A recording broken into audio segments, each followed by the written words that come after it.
Hello बच्चों, let's read this question. The question says, in the following question, an assertion A is followed by a corresponding reason R.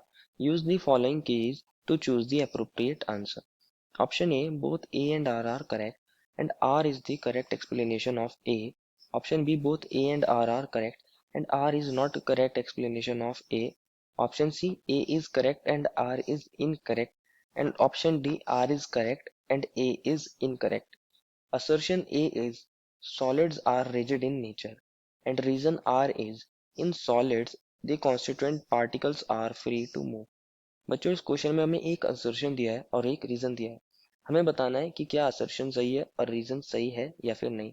और अगर दोनों ही सही है तो हमें बताना है कि जो रीजन है वो असर्शन के लिए करेक्ट रीजन है या फिर नहीं।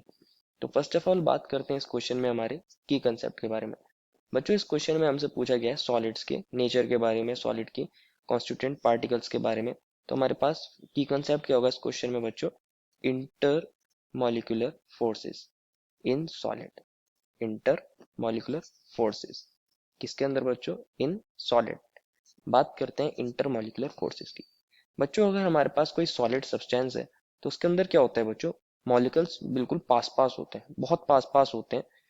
क्यों होते हैं ये पास पास? क्योंकि इनके बीच में हमारे पास इंटरमॉलिक्यूलर फोर्सेस कैसी होती हैं? बहुत ज्यादा हाई फोर्सेस होती हैं। हाई फोर्सेस होती हैं इंटरमॉलिक्यूलर फोर्सेस, जो इन मॉलिक्यूल्स को बहुत बहुत पास पास कर देती हैं।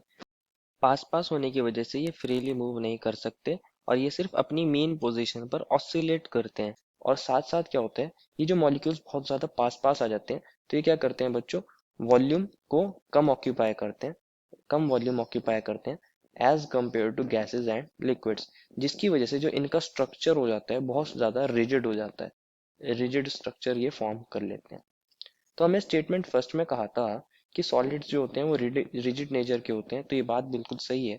और सेकंड रीजन हमें बोला है कि जो हमारे पास सॉलिड है उसके अंदर कॉन्स्टिट्यूएंट पार्टिकल्स फ्रीली मूव कर सकते हैं, फ्री टू मूव होते हैं, तो बच्चों बात गलत है।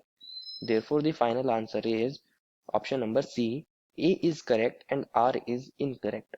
I hope you understood it well and best of luck.